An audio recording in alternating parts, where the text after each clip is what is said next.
இவங்களோட main problem வந்து tail bone pain. So கீழே விழுந்ததுனால டெயில் போன் பெயின் வந்துச்சு. டெயில் போன் பெயின்னால tail bone plus lower back plus full spine and left shoulder இது எல்லாமே பெயின்ஃபுல்லாக இருந்துச்சு. லாஸ்ட் 6 to 8 மந்த்ஸாக எந்த வேலையும் செய்ய முடியல. Mentally fully stressed. வலினால கோவமாக வருது. அந்த மாதிரி தான் ப்ராப்ளம். ஸோ இவங்களுக்கு நம்ம என்ன ரிலீஸ் பண்ணோம்னாக்க இவங்களோட லோவர் பேக், இவங்களோட டெயில் போன், அப்புறமா இவங்களோட ஷோல்டர்ஸ் ஃபுல்லாக நம்ம ஒர்க் பண்ணியிருக்கோம். Now she is feeling much better after about 7 sessions. Let's hear from madam. So madam சொல்லுங்கள், இங்கே வந்து வைத்தியம் பார்த்ததுக்கப்புறமா உங்களுக்கு என்னென்ன விஷயங்கள் நல்லது நடந்திருக்கு, என்ன யூஸ்ஃபுல்லாக இருந்துச்சுன்னு சொல்லுங்கள். ஒரு 7 மந்த்ஸ் முன்னாடி நான் கீழே வழுக்கி விழுந்துட்டேன் டைல்ஸில். அது என்னாச்சு, டெயில் போன் பிரச்சனையாகி நிறைய டாக்டர்ஸ் பார்த்தேன். எந்த இதுலேயுமே ரிசல்ட்டு கிடைக்கலைங்க.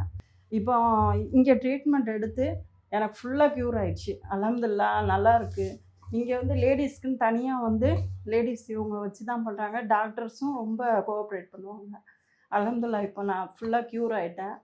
என்ன மாதிரி முஸ்லீம்ஸு லேடிஸ் இருக்கிறவங்க இங்கே ஃபர்தாவோட எப்படி வர்றது, என்ன பண்ணுவாங்கன்னு அதெல்லாம் ஃபீல் பண்ண வேண்டியதில்லை. லேடிஸ்னால் நம்மளுக்கு வந்து எல்லாமே தெரப்பி எல்லாமே இவங்க இது பண்ணியிருக்காங்க, அரேஞ்ச் பண்ணியிருக்காங்க. அல்ஹம்துலில்லாஹ் ஃபுல்லாக க்யூர் ஆகிருக்குறேன். எனக்கு ரொம்ப ரிலீஃபாக இருக்குது.